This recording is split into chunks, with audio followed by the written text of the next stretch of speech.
And welcome back to my YouTube channel. So दोस्तों, मुझे एक स्टोरी किसी ने की है सेंड, जो मुझे चाहते हैं कि मैं ये स्टोरी आप लोगों को सुनाऊं। तो मैंने सोचा कि क्यों ना कोई नई चीज़ ट्राई की जाए। होप है आप सबको ये पसंद आएगी। तो बस मैं अब आप लोग को स्टोरी सुनाती हूँ।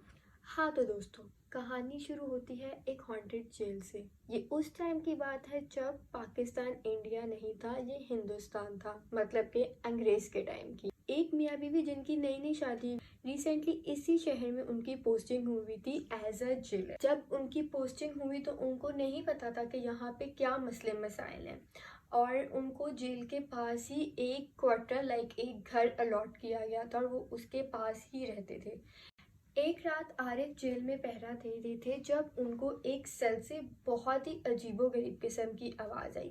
वो आवाज़ सुन के वो उस सेल के करीब गए, वहाँ पे लेकिन कुछ भी नहीं था। लाइक उनको रोने की चीखने की आवाज़ आई, पर वो सेल वहाँ पे बिल्कुल अंधेरा था और वो जेल का वो वाला हिस्सा बिल्कुल वीरान पड़ा था और वो सेल भी वीरान पड़ा था। आरिफ बहुत परेशान हुए और वो उस जगह से चले गए। अगली सुबह उन्होंने अपनी बीवी को ये बात बताई कि मेरे साथ ऐसा हुआ है। तो उन्होंने कहा, यहाँ तो अक्सर ऐसी चीज़ें होती हैं, तुम इस बात को छोड़ दो। और इस पे अपनी बीवी की बात पे अमल करते हुए उसने इस बात के बारे में सोचना छोड़ दिया। पर ये बात यहाँ पे ख़त्म नहीं हुई। ये वाक़यात बढ़ते गए उनके साथ। जब आरिफ की रात के टाइम की ड्यूटी लगती थी जेल में पहरा देने की, तो उनके साथ रात में अजीबोगरीब वाक़यात होते थे। जैसे कि जब वो चलते थे तो उनको लगता था कि उनके पीछे कोई चल रहा है। जब वो उस सेल के इर्द गिर्द होते थे तो वहाँ से अजीबोगरीब किस्म की उनको आवाज़ें आती थी। एक दिन तंग आकर उन्होंने अपनी बीवी को कहा कि हम यहाँ से शिफ्ट कर लेंगे, मैं यहाँ पे नहीं रह सकता अब मज़ीद, क्योंकि ये आवाज़ें मुझे बहुत तंग करती हैं। मेरे से पहले यहाँ कोई भी जेलर नहीं आता था, क्योंकि यहाँ पे बहुत अजीबोगरीब वाक़यात होते हैं। ये जेल एक हॉन्टेड जेल के नाम से मशहूर है, क्योंकि यहाँ पे एक डेथ सेल है।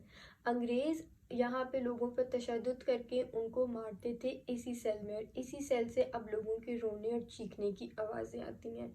तो दोस्तों, ये कहानी यहाँ पे ख़त्म नहीं हुई। जब उन्होंने पक्का फैसला कर लिया वहाँ से गया, तो उसी रात उनकी ड्यूटी लग गई जेल के पहरे पे। और वो अंदर तक क्योंकि डर चुके थे, तो उन्होंने अपने साथ अपनी सिपाहियों की फ़ौज इकट्ठी की और वो लोग मिल के, उस टाइम घोड़े का ज़माना था तो वो लाइट्स लेके साथ साथ चल रहे थे। वो पहरा दे रहे थे। उनको एक साइड से घुंघरुओं की आवाज़ आई। उन्होंने सोचा कि कोई औरत होगी। वो घुंघरुओं की आवाज़ के पीछे चले गए।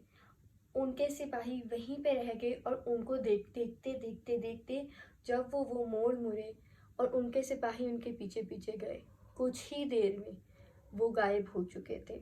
उस मोड़ के बाद ना तो आज तक उनकी बीवी ने उनको देखा है और ना ही बच्चों ने। उस टाइम तो दोस्तों, होप है आप सबको ये कहानी अच्छी लगी होगी मेरी बहुत ज़्यादा। और अगर आप लोग मज़ीद हॉन्टेड स्टोरीज सुनना चाहते हैं तो मुझे कमेंट्स में ज़रूर बताइएगा, या मुझे डीएम करके आप लोग भी अपनी स्टोरी बता सकते हैं, जो मैं यहाँ पे लोगों को सुनाऊंगी। अगर आप लोग को मेरी स्टोरी अच्छी लगी है तो लाइक शेयर एंड कमेंट ज़रूर कीजिएगा, और तब तक अपना ख्याल रखिएगा, नई स्टोरी का वेट कीजिएगा।